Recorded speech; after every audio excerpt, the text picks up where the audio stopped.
90.1 Fast FM. Reni Setia keluarga Fast hadir untuk menemani aktivitas Anda siang hari ini. Dan seperti yang kita informasikan di awal tadi, bahwasanya siang ini keluarga Fast kita ada dialog bersama dengan DPRD Provinsi Jawa Tengah dengan tema penyerapan aspirasi masyarakat untuk meningkatkan kesejahteraan bersama. Keluarga Fast nanti bisa ikut gabung lewat 314330 ataupun via WhatsApp-nya 081578709640. Kegiatan ini Keluarga Fast diselenggarakan kerjasama dengan Dinas Kominfo Provinsi Jawa Tengah, dan Anda bisa ikuti informasi tentang Jawa Tengah melalui media sosial Dinas Kominfo Provinsi Jawa Tengah, Twitter @kominfo_jtg, Instagram @kominfo.jateng, Facebook @diskominfo.jateng, website diskominfo.jatengprof.go.id, dan YouTube-nya Kominfo Jateng. Sudah hadir narasumber yang sudah siap juga di studio Radio Fast FM. Selamat siang, Assalamualaikum Bapak Haji Sunarno, tepatnya Dr. Ade Sunarno. Waalaikumsalam Mbak Reni, selamat siang. Alhamdulillah, kabar baik Bapak? Alhamdulillah. Kabar baik, sehat ya Pak ya? Alhamdulillah sehat Mbak. Sehat. Dan sebelahnya ini ada Bapak Kholik Idris SESH MSI. Selamat siang, Assalamualaikum Pak Kholik. Waalaikumsalam. Alhamdulillah. Mungkin mic-nya lebih dekat lagi nih Pak, biar suaranya lebih terdengar nyata. Sehat Bapak? Alhamdulillah. Perjalanan bagaimana dari Wonosobo nih Pak? Alhamdulillah lancar. Oh lancar, baik. Pagi lancar. Pagi baik. Oke, kita akan membahas terkaitan dengan penyerapan aspirasi masyarakat untuk meningkatkan kesejahteraan bersama. Kita tahu Keluarga Fast, kesejahteraan masyarakat ini bisa terwujud jika ada kolaborasi antara pihak pemerintah dan juga masyarakat. Jadi Anda bisa ikut berkontribusi mendukung peningkatan ekonomi dan juga kesejahteraan. Anda yang mau ikut gabung nanti bisa lewat 314330 ya.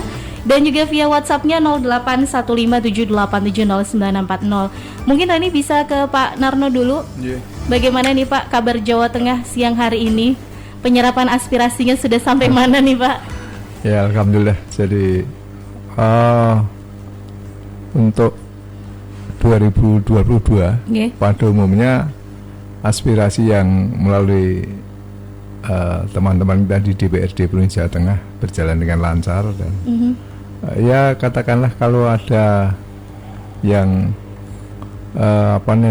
tidak cair itu hanya kecil sekali, tapi karena mungkin teknis administrasi kelengkapan apa itu, tapi pada umumnya adalah jalan dengan baik, khusus untuk aspirasi dari masyarakat. Oke. Ya. Baik. Dan juga selain Mbak Narno dari Komisi A di sini juga Pak Kholik sudah hadir. Kita tahu bahwasanya memang DPRD ini memiliki banyak sekali fungsinya ya Pak ya. Peran juga untuk pembangunan masyarakat, kesejahteraan begitu. Dan sampai sejauh ini bagaimana Bapak kalau melihat penyerapan aspirasi masyarakat nih Pak? Makasih Mbak. Jadi memang dalam proses penyerapan aspirasi masyarakat ini banyak wadah yang memang difasilitasi oleh teman-teman dari anggota DPRD Provinsi Jawa Tengah.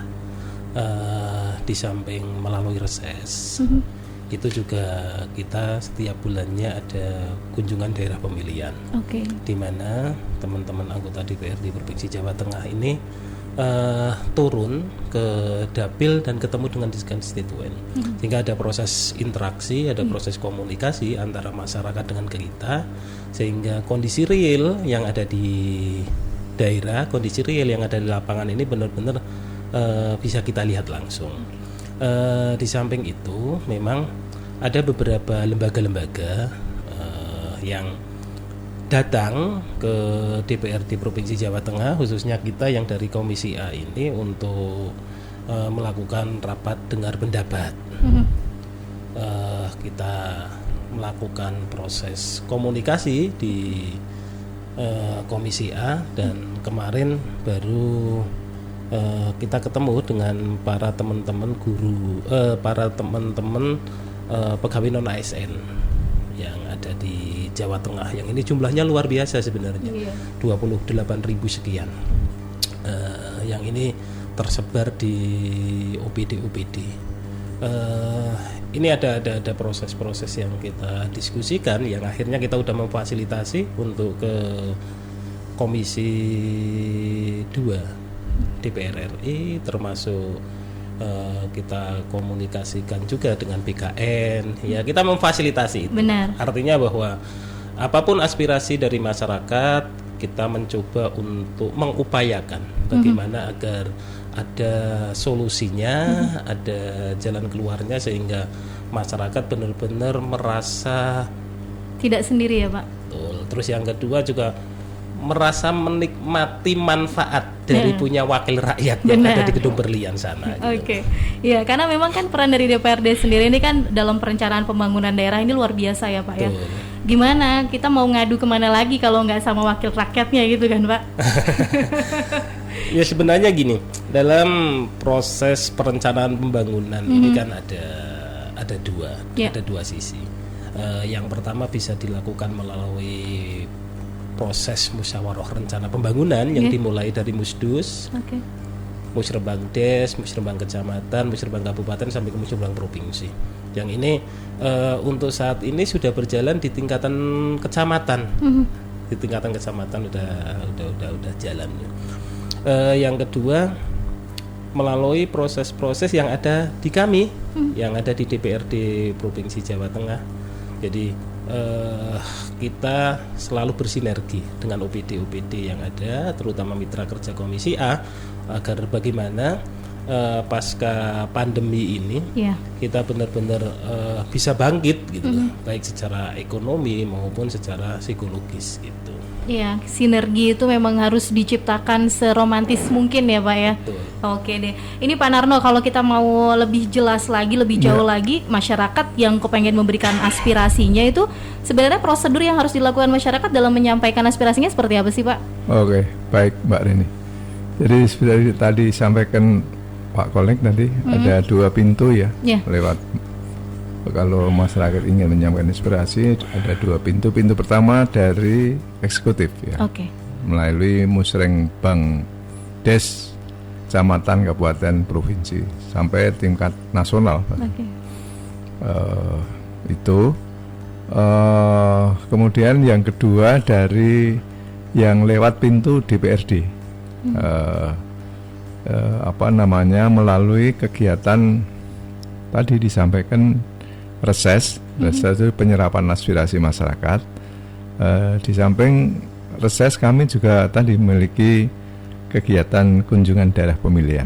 Jadi sewaktu-waktu kita bisa menjalin komunikasi dengan konstituen. Nah, dua hal itu yang kemudian prosedurnya, prosedurnya sudah bareng tentu ya melalui pintu itu. Kalau tidak lewat pintu Musrengbang juga bisa langsung kepada kami DPRD melalui tadi reses dan kunjungan daerah. Oke, baik. Apalagi sekarang ini sudah pandeminya kan udah landai begitu ya Pak untuk kasus COVID. Jadi untuk kunjungan ke daerah-daerah, Dapil nih udah nggak ada masalah lagi nih Pak? Oh, udah ada. Jadi masyarakat juga sudah kegiatan sudah meskipun tetap prokes tetap ada. Prokes dalam hal tertentu, tapi bisa kita lakukan dengan baik. Artinya pertemuan-pertemuan sudah seperti biasa ya. Karena memang pemerintah telah memberikan kelonggaran kepada kita. Iya. Pak Kholik mau menambahkan? Jadi satu hal bahwa anggota dewan ini bekerja 7 hari dalam 1 minggu dan 24 jam dalam 1 hari. Kita nggak punya jam kerja, libur jadi. Nggak punya jam kerja, sehingga proses interaksi kami dengan masyarakat ini memang luar biasa. Tadi cerita-cerita sama Pak Narno, wakil rakyat itu ya harus siap sejak mulai proses kelahiran sampai proses kematian. Ini kondisi real yang kita hadapi. Apalagi kami, seperti saya, orang Wonosobo, dapilnya Wonosobo Temanggung Purworejo, yang saya tempat tinggal di Wonosobo, sehingga proses interaksi itu lebih kental. Pak Narno Magelang, dapilnya Magelang juga. Gitu. Sehingga ya di samping momen-momen yang sudah terjadwalkan, kita juga tidak bisa menutup mata dan tidak bisa menutup gerbang rumah untuk bisa terus ketemu dengan konstituen, ketemu dengan masyarakat untuk berdiskusi dari hal yang paling ringan, ya kan, hal yang paling ringan sampai hal yang terberat, karena masyarakat yang kita hadapi juga multi, baik secara strata sosial, pendidikan, ekonomi dan lain sebagainya. Sehingga kita memang benar-benar harus bisa memposisikan diri, sehingga ada sebuah tuntutan bahwa anggota dewan ini seolah-olah seperti superhero, ya kan? Semua hal kalau ketemu dengan anggota dewan itu selesai. Nah, ini beban berat bagi kita, bagi anggota dewan ini benar-benar beban berat, dan masyarakat juga walaupun tidak secara keseluruhan, tapi bahasa tidak mau tahu pokoknya kudu ini kan, apalagi pelibatan daripada masyarakat dalam hal ini adalah konstituen, ini juga cukup kental dalam proses-proses yang kita lewati sampai kita menjadi anggota dewan. Benar. Dan kita tidak bisa menafikan hal itu. Oke, baik. Jadi memang luar biasa cerita-cerita di balik itu, di balik layar gitu ya Pak. 7 hari jam kerja 24 jam, kita nggak tahu tiba-tiba lagi serat ada ketokan pintu, ketemu lagi sama masyarakat. Iya, kalau sampai kok kelihatan orangnya di rumah, sandalnya ada, sepeda motornya ada, mobilnya ada, kok sampai nggak ketemu, aduh, nggak sampai 2 hari sudah beritanya kemana-mana. PR lagi gitu ya. Oke. Walaupun memang tidak ketemu langsung selesai, setidaknya mungkin masyarakat merasa lega ya Pak, karena aspirasi atau unek-uneknya gitu ya sudah tersampaikan gitu. Walaupun sebenarnya prosesnya masih panjang kan. Oke, baik. Kita nanti akan mengupas lagi seperti apa sih tugas dan kewajiban serta kewenangan dari DPRD sendiri nih Keluarga FAS untuk menyerap aspirasi dan menyalurkan aspirasi Anda. Kita akan break dulu. Kita akan jeda ya Bapak-bapak. Kita akan kembali setelah informasi berikut ini. Anda Keluarga FAS bisa tetap bergabung bersama kami lewat 314330 ataupun via WhatsApp di 081578709640. Kegiatan ini diselenggarakan kerjasama dengan Dinas Kominfo Provinsi Jawa Tengah. Keluarga FAS bisa ikuti informasi tentang Jawa Tengah melalui media sosial Dinas Kominfo Provinsi Jawa Tengah, Twitter @kominfo_jtg, Instagram kominfo.jateng, Facebook @diskominfo.jateng, website diskominfo.jatengprof.go.id, dan YouTube Kominfo Jateng. 90.1 FAS FM Magelang. 90.1 FAS FM untuk Anda Keluarga FAS masih dalam dialog bersama dengan DPRD Provinsi Jawa Tengah, dan kegiatan ini diselenggarakan kerjasama dengan Dinas Kominfo Provinsi Jawa Tengah. Keluarga FAS bisa ikuti informasi tentang Jawa Tengah melalui media sosial Dinas Kominfo Provinsi Jawa Tengah via Twitter @kominfo_jtg, Instagram @kominfo.jateng, Facebook @diskominfo.jateng, website diskominfo.jatengprof.go.id ataupun YouTube Kominfo Jateng. Sampai nanti jam 2 Keluarga FAS kita akan ada dialog bersama dengan DPRD Provinsi Jawa Tengah. Tema kita adalah penyerapan aspirasi masyarakat untuk meningkatkan kesejahteraan bersama. Masih hadir narasumber kami Dr. Andes Haji Sunarno dan juga Bapak Kholik Idris SE SHMSI. Anda masih bisa bertanya dengan narasumber kami lewat 314330 ataupun via WhatsApp 081578709640. Ini Pak Kholik, tadi sudah dijawab ya. Kita setidaknya tahu bagaimana waktunya yang luar biasa dan harus punya kondisi kesehatan yang maksimal juga nih sebagai anggota DPRD. Nah, apa sih sebenarnya tugas, kewajiban ataupun bahkan kewenangan dari DPRD dalam menyerap dan menyalurkan aspirasi masyarakat, Pak? Sesuai dengan PP nomor 12 tahun 2018. Jadi anggota dewan ini mempunyai 3 fungsi. Yang pertama adalah fungsi legislasi, yang kedua adalah fungsi budgeting, dan yang ketiga ini adalah fungsi pengawasan. Dan kita juga punya tugas bareng-bareng dengan teman-teman eksekutif untuk membentuk perda. Kita juga membahas dan memberikan persetujuan terhadap rancangan peraturan daerah tentang APBD, yang ini sebelumnya dibahas bareng-bareng antara eksekutif dan legislatif, mulai dari tingkat komisi, badan anggaran dengan TAPD, yang akhirnya nanti akan menjadi perda tentang APBD Provinsi Jawa Tengah. Di samping itu, fungsi pengawasan kita yang jelas adalah bagaimana agar pelaksanaan APBD Provinsi Jawa Tengah ini bisa berjalan dengan baik, baik dari segi kualitas maupun kuantitasnya. Bagaimana perda-perda yang telah dibentuk oleh eksekutif dan legislatif ini juga bisa teraplikasi dengan baik di tengah-tengah masyarakat. Itu merupakan salah satu yang berkaitan dengan tugas dan kewenangan kita sebagai anggota dewan. Di samping banyak juga yang bisa kita lakukan berkaitan dengan proses pengawasan, karena kita tahu benar bahwa Jawa Tengah ini kan bagian dari Negara Kesatuan Republik Indonesia. Benar. Sehingga apa yang dilakukan oleh pemerintah Provinsi Jawa Tengah ini juga tidak bisa meninggalkan aturan yang ada di negara kita.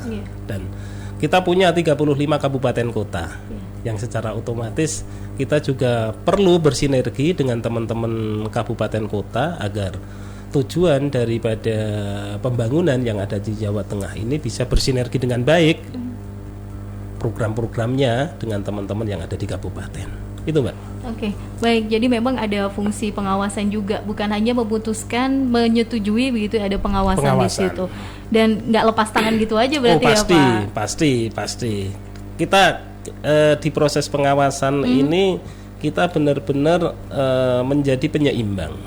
Artinya apa? Bahwa jangan sampai kebijakan yang dilakukan oleh pemerintah Provinsi Jawa Tengah ternyata tidak berpihak kepada masyarakat. Karena apapun kita adalah wakil dari masyarakat yang secara otomatis kita juga akan berpihak terus dengan kepentingan-kepentingan masyarakat. Jangan sampai aturan-aturan yang dibuat oleh pemerintah ini bertolak belakang. Ini salah satu fungsi pengawasan yang bisa kita lakukan di samping fungsi-fungsi yang lain. Termasuk juga mengedukasi masyarakat dong, Pak, terkait mungkin ada peraturan yang maksudnya masyarakat masih belum paham betul begitu. Itu DPRD punya fungsi seperti itu juga. Kebetulan kita di DPRD Provinsi Jawa Tengah ini ada program yang namanya SOSPER, sosialisasi peraturan-peraturan, baik peraturan daerah maupun yang lainnya, non perda. Kita selalu melakukan edukasi ke masyarakat, bagaimana agar masyarakat itu tahu produk-produk hukum yang telah dikeluarkan baik oleh pemerintah Provinsi Jawa Tengah maupun pemerintah pusat gitu. Jangan sampai aturan ini sudah diundangkan, ternyata masyarakat nggak tahu.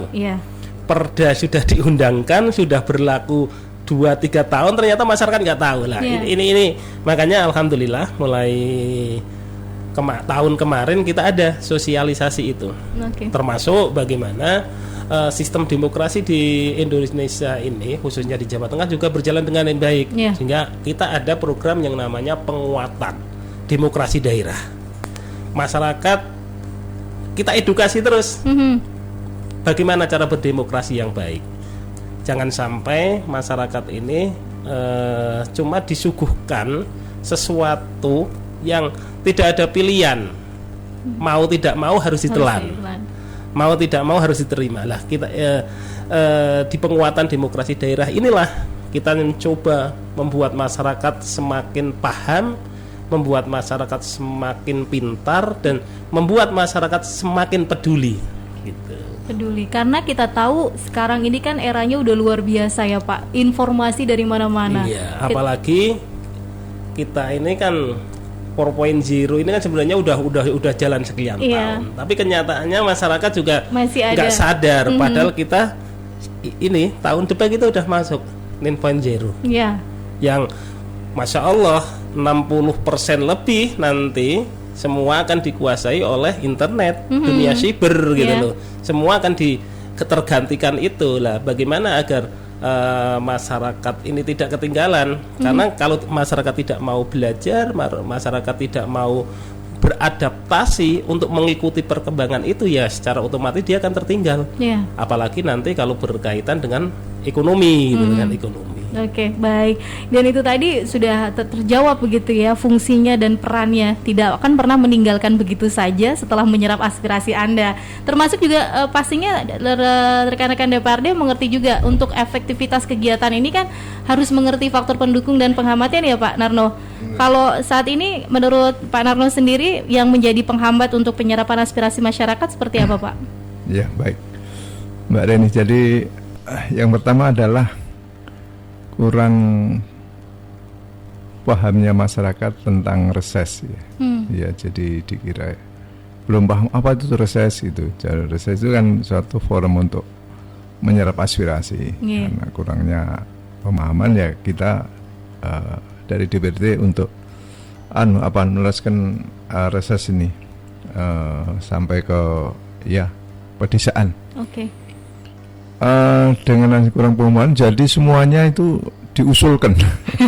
Semuanya diusulkan, tidak mengenal mana yang skala prioritasnya harus mana dulu, karena pemerintah kan ada keterbatasan ya. Benar. Keterbatasan dana, jadi harus dipilih-pilih dulu yang prioritas yang mana, yang super prioritas yang mana, itu harus sehingga kami nanti mudah. Oh, ini yang super prioritas satunya yang mendesak. Yang menyangkut kepentingan orang banyak, kalau tidak dilaksanakan mengakibatkan akibat yang tidak baik, itu menjadi super prioritas. Kemudian juga adanya pemahaman bahwa pembangunan ini adalah tugas dari pemerintah sendiri. Jadi ada pemahaman kalau tugas pemerintah adalah membangun dan masyarakat tinggal menikmati, yaitu yang tidak benar. Dalam hal ini maka saya mengimbau agar tugas membangun itu ialah tugas kita bersama. Kolaborasi antara pemerintah dan masyarakat, dengan dunia usaha, dengan yang lain-lain, agar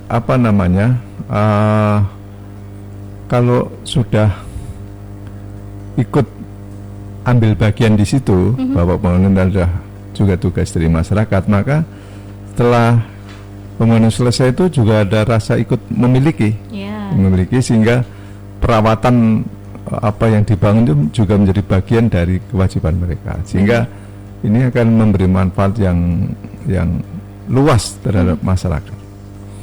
Untuk ini kita terus menghimbau masyarakat, dimanapun pemerintah, dimanapun ya dana itu pasti terbatas, sehingga caranya harus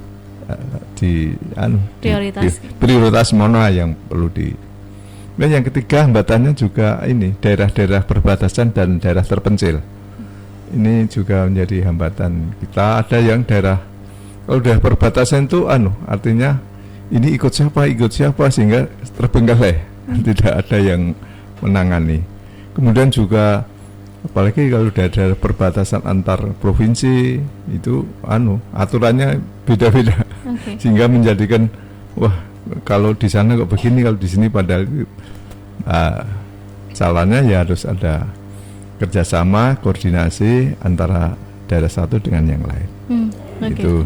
Itu Mbak Rina, hambatan. Tapi juga ini hambatan kalau kita reses itu pasti menyampaikan syarat-syarat apa yang bisa diusulkan program itu. Ini yang kadang-kadang masyarakat tidak paham.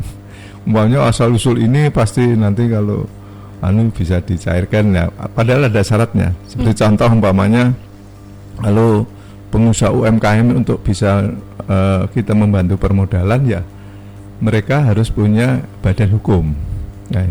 Itu dipersyaratkan seperti itu. Badan hukum itu padahal yang menerbitkan adalah keterangannya dari Kementerian Hukum dan Perundangan di sana. Itu mulai proses. Pengalaman yang kami setelah laksanakan itu 3 bulan baru bisa terbit itu. Dimohon oleh yang bersangkutan. Jadi sebenarnya kita selalu menyediakan fasilitas. Hanya juga kita dari pemerintah juga perlu introspeksi, jadi hal yang sangat menyulitkan pemerintah juga kami akan menyarankan kepada eksekutif untuk bisa disederhanakan sehingga tidak terlalu sulit ya untuk mencapai persyaratan itu. Okay. Kemudian juga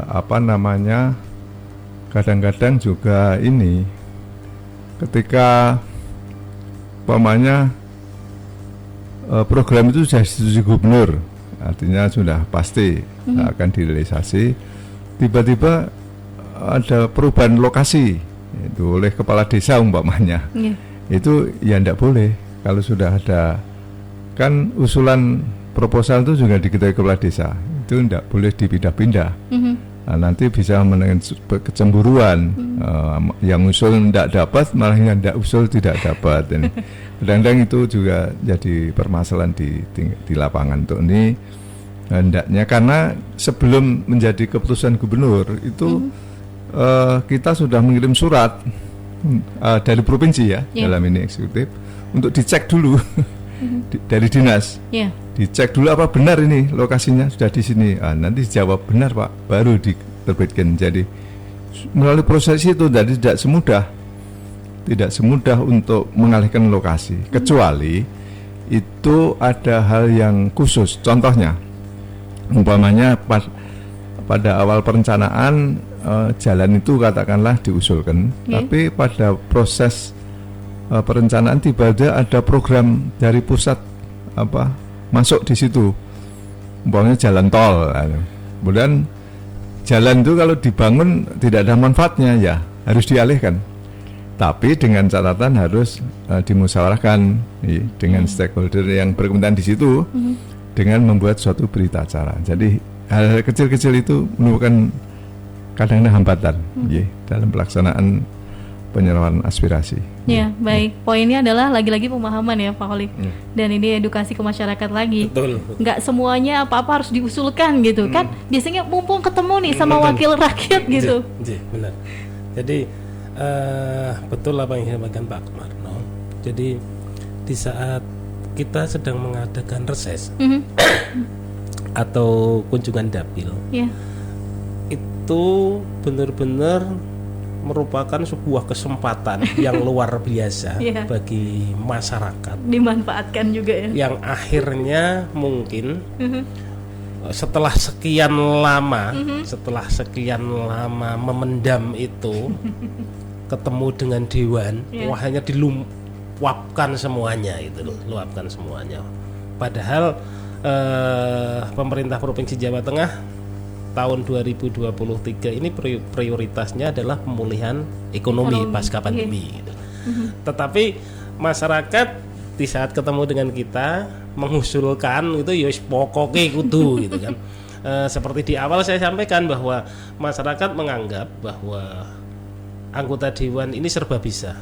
Serba bisa. Padahal kita ini dari 120 orang anggota dewan, 5 pimpinan, yang 115 ini kan terbagi di 5 komisi. 5 komisi. Saya Pak Narno ini komisinya komisi A, yang membidangi hukum dan pemerintahan. Yang di situ ada sekitar 18 SKPD yang menjadi mitra kerja kita.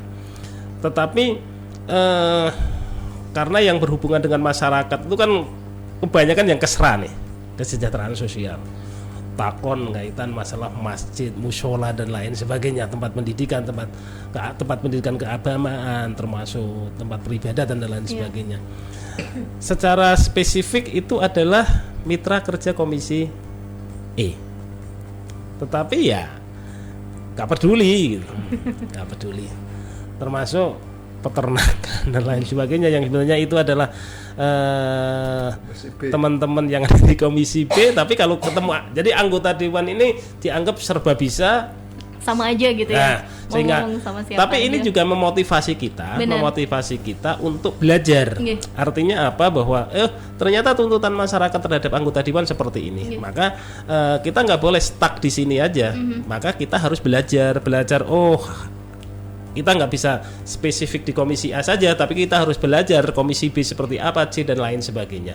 Sehingga minimal di saat kita ketemu dengan masyarakat, ini nggak seperti ketek ketulup lah, pelongo itu kan yo bahaya gitu. Artinya kita bisa memahami gitu. Memahami itu. Ya, ini menjadi motivasi yang luar biasa bagi saya khususnya untuk terus belajar karena kita nggak bisa menyalahkan masyarakat gitu. Kita nggak boleh menyalahkan masyarakat karena memang ya kapasitasnya kita harus memahami itu gitu. Tapi kita yang harus bisa menyesuaikan. Dan itu bisa jadi masukan juga begitu ya Pak ya. Masukan juga untuk rekan-rekan yang lain begitu dan. Oh iya betul. Karena gini Mbak, kebetulan kita ini kan terhimpun di samping di komisi, kita kan berangkat dari bendera yang kita terhimpun di fraksi. Nah, proses diskusi di fraksi itulah yang memang dioptimalkan benar. Teman-teman di fraksi yang duduk di komisi A, B, C, D inilah yang sampai E ini yang akan membuat diskusi kita menjadi menarik gitu. Artinya bahwa apa yang kami terima di proses penyerapan aspirasi masyarakat ternyata ini adalah berkaitan dengan komisi lain, maka kita diskusikan di tingkatan fraksi kita sehingga apapun ini nanti akan menjadi sebuah perjuangan bersama agar masyarakat ini tidak patah arang gitu. Jadi tetap merasa ada solusi. Betul. Di tengah kegundahan yang ada. Oke, kita break dulu Pak Narno dan juga Pak Kholik kasih informasi yang mau lewat. Dan untuk Anda keluarga FAS masih ditunggu kebersamaannya lewat 314330 dan juga via WhatsApp di 081578709640. Kegiatan ini Keluarga FAS diselenggarakan kerjasama dengan Dinas Kominfo Provinsi Jawa Tengah. Keluarga FAS juga bisa ikuti informasi tentang Jawa Tengah melalui media sosial Dinas Kominfo Provinsi Jawa Tengah, Twitter @kominfo_jtg, Instagram @kominfo.jateng, Facebook @diskominfo.jateng, website diskominfo.jatengprof.go.id dan YouTube Kominfo Jateng. Kita akan kembali ya Keluarga FAS setelah jeda berikut, tetap di 90.1 FAS FM Magelang.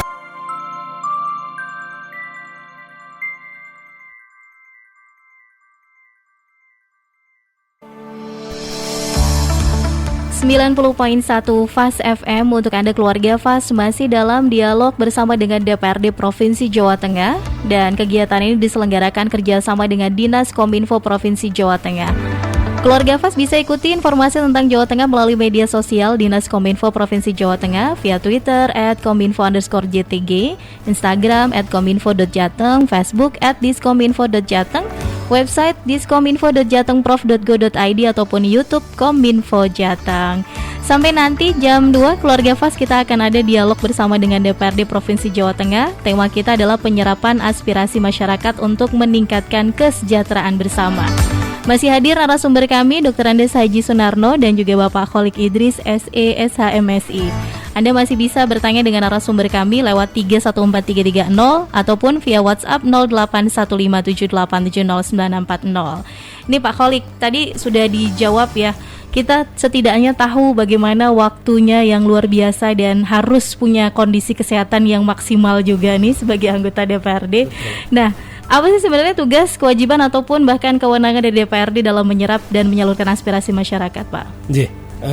Sesuai dengan PP nomor 12 tahun 2018. Jadi anggota dewan ini mempunyai 3 fungsi.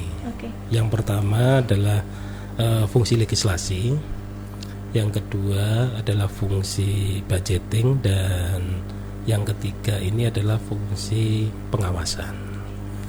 Dan kita juga punya tugas bareng-bareng dengan teman-teman eksekutif untuk membentuk perda. Kita juga membahas dan memberikan persetujuan terhadap rancangan peraturan daerah tentang APBD yang ini sebelumnya dibahas bareng-bareng antara eksekutif dan legislatif, mulai dari tingkat komisi, badan anggaran dengan TAPD, yang akhirnya nanti akan menjadi perda tentang APBD Provinsi Jawa Tengah. Di samping itu, fungsi pengawasan kita yang jelas adalah bagaimana agar pelaksanaan APBD Provinsi Jawa Tengah ini bisa berjalan dengan baik, baik dari segi kualitas maupun kuantitasnya. Bagaimana perda-perda yang telah dibentuk oleh eksekutif dan legislatif ini juga bisa teraplikasi dengan baik di tengah-tengah masyarakat. Itu merupakan salah satu yang berkaitan dengan tugas dan kewenangan kita sebagai anggota dewan. Di samping banyak juga yang bisa kita lakukan berkaitan dengan proses pengawasan, karena kita tahu benar bahwa Jawa Tengah ini kan bagian dari Negara Kesatuan Republik Indonesia. Benar. Sehingga apa yang dilakukan oleh pemerintah Provinsi Jawa Tengah ini juga tidak bisa meninggalkan aturan yang ada di negara kita.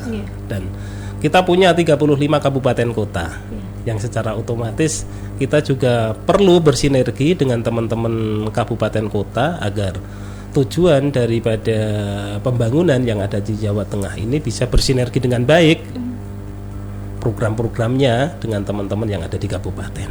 Itu, Mbak. Oke, baik. Jadi memang ada fungsi pengawasan juga, bukan hanya memutuskan, menyetujui begitu, ada pengawasan di situ. Dan nggak lepas tangan gitu aja berarti ya, Pak? Pasti. Kita di proses pengawasan ini kita benar-benar menjadi penyeimbang. Iya. Artinya apa? Bahwa jangan sampai kebijakan yang dilakukan oleh pemerintah Provinsi Jawa Tengah ternyata tidak berpihak kepada masyarakat.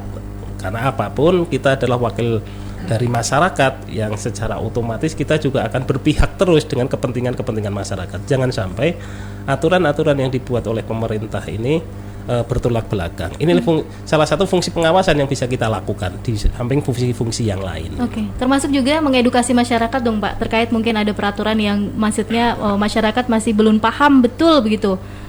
Itu DPRD punya fungsi seperti itu. Kebetulan kita di DPRD Provinsi Jawa Tengah ini ada program yang namanya SOSPER, sosialisasi peraturan-peraturan, baik peraturan daerah maupun yang lainnya, non perda. Kita selalu melakukan edukasi ke masyarakat, bagaimana agar masyarakat itu tahu produk-produk hukum yang telah dikeluarkan baik oleh pemerintah Provinsi Jawa Tengah maupun pemerintah pusat gitu. Jangan sampai aturan ini sudah diundangkan, ternyata masyarakat nggak tahu. Perda sudah diundangkan, sudah berlaku 2-3 tahun, ternyata masyarakat nggak tahu lah. Ini makanya alhamdulillah mulai tahun kemarin kita ada sosialisasi itu, termasuk bagaimana sistem demokrasi di Indonesia ini khususnya di Jawa Tengah juga berjalan dengan baik, sehingga kita ada program yang namanya penguatan demokrasi daerah. Masyarakat kita edukasi terus bagaimana cara berdemokrasi yang baik.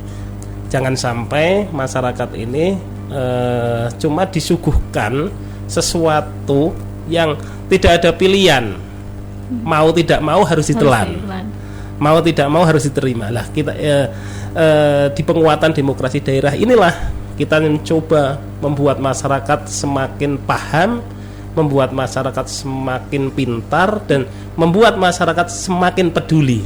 Gitu. Peduli, karena kita tahu sekarang ini kan eranya udah luar biasa ya, Pak. Informasi dari mana-mana. Iya, apalagi kita ini kan 4.0 ini kan sebenarnya udah jalan sekian tahun. Tapi kenyataannya masyarakat juga nggak sadar, padahal kita ini tahun depan kita udah masuk 9.0. Yang Masya Allah 60% lebih nanti semua akan dikuasai oleh internet, dunia siber gitu loh.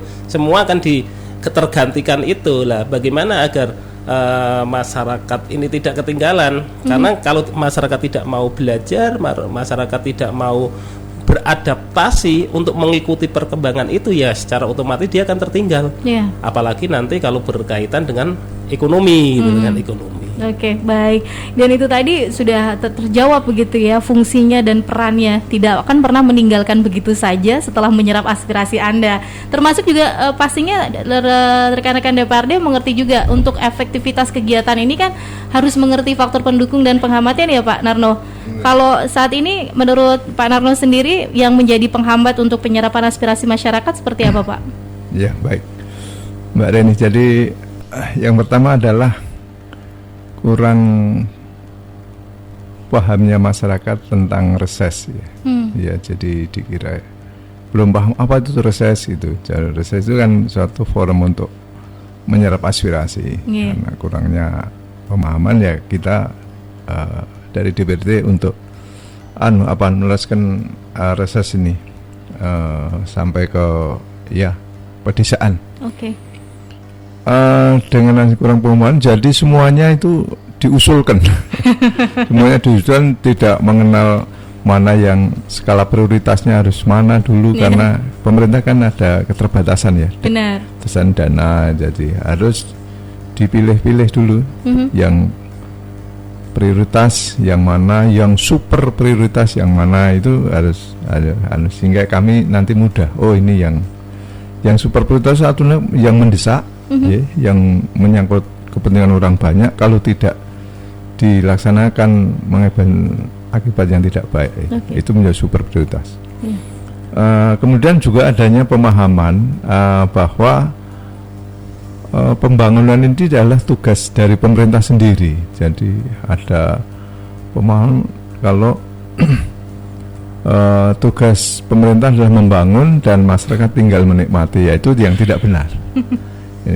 Dalam hal ini maka saya mengimbau agar tugas membangun itu ialah tugas kita bersama. Kolaborasi antara pemerintah dan masyarakat, dengan dunia usaha, dengan yang lain-lain, agar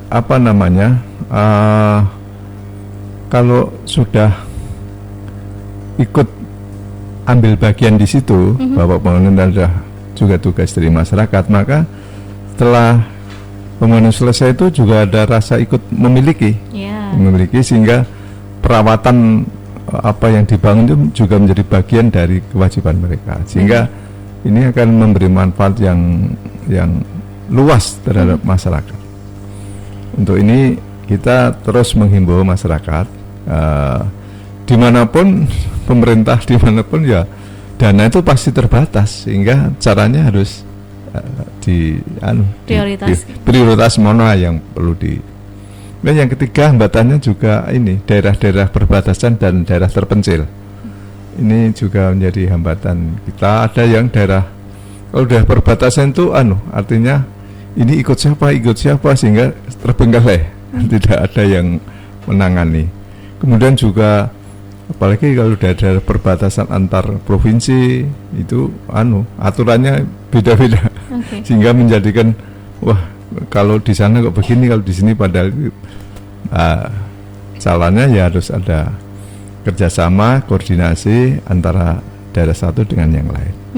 Itu Mbak Rina, hambatan. Tapi juga ini hambatan, kalau kita reses itu pasti menyampaikan syarat-syarat apa yang bisa diusulkan program itu. Ini yang kadang-kadang masyarakat enggak paham.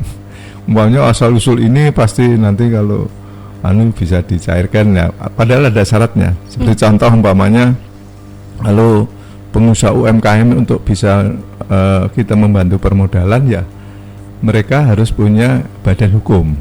Nah, itu dipersyaratkan seperti itu. Badan hukum itu padahal yang menerbitkan adalah keterangannya dari bukan dinas, Kementerian Hukum dan Perundangan di sana. Itu mulai proses. Pengalaman yang kami setelah laksanakan itu 3 bulan baru bisa terbit itu. Dimohon oleh yang bersangkutan. Jadi sebenarnya kita selalu menyediakan hanya juga kita dari pemerintah juga perlu introspeksi. Jadi hal yang sangat menyulitkan pemerintah juga kami akan menyarankan kepada eksekutif untuk bisa disederhanakan sehingga tidak terlalu sulit ya anunya untuk mencapai persyaratan itu. Oke. Kemudian juga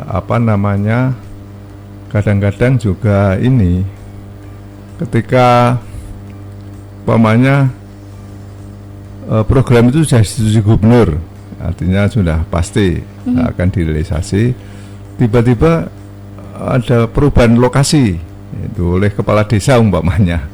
Itu ya tidak boleh. Kalau sudah ada kan usulan proposal itu juga diketahui kepala desa, itu tidak boleh dipindah-pindah.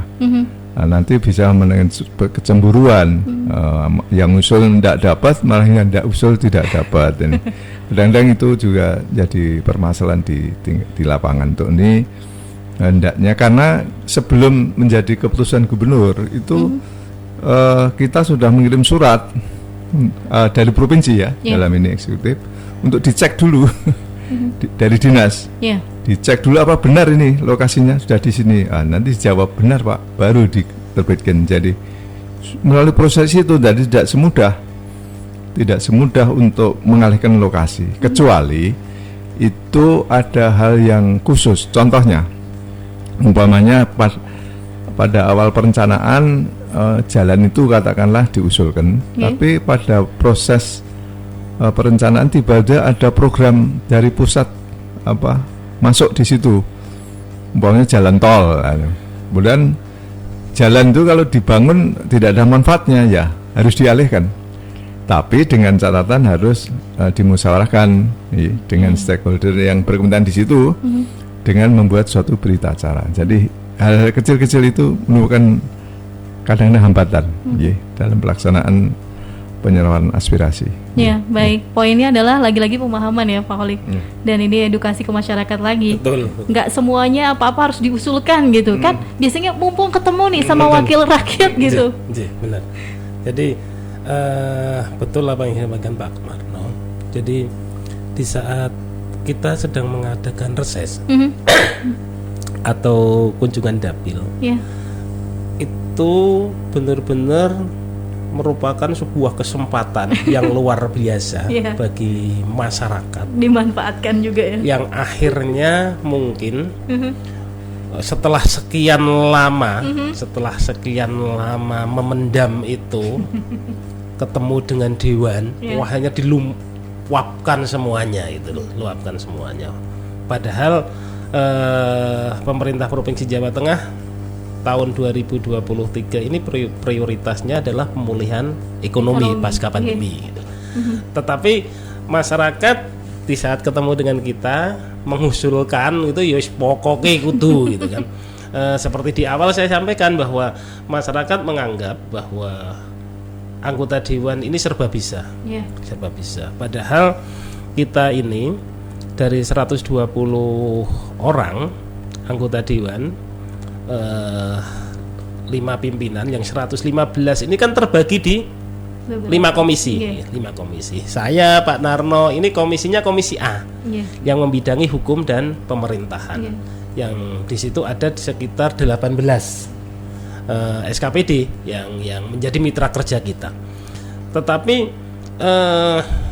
karena yang berhubungan dengan masyarakat itu kan kebanyakan yang kesra nih, kesejahteraan sosial, takon kaitan masalah masjid, mushola dan lain sebagainya, tempat pendidikan, tempat pendidikan keagamaan, termasuk tempat peribadatan dan lain sebagainya. Secara spesifik itu adalah mitra kerja komisi E. Tetapi ya nggak peduli gitu. Nggak peduli. Termasuk peternakan dan lain sebagainya, yang sebenarnya itu adalah teman-teman yang ada di komisi B, tapi kalau ketemu, jadi anggota dewan ini dianggap serba bisa, sama aja gitu ya. Sehingga tapi ini juga memotivasi kita untuk belajar.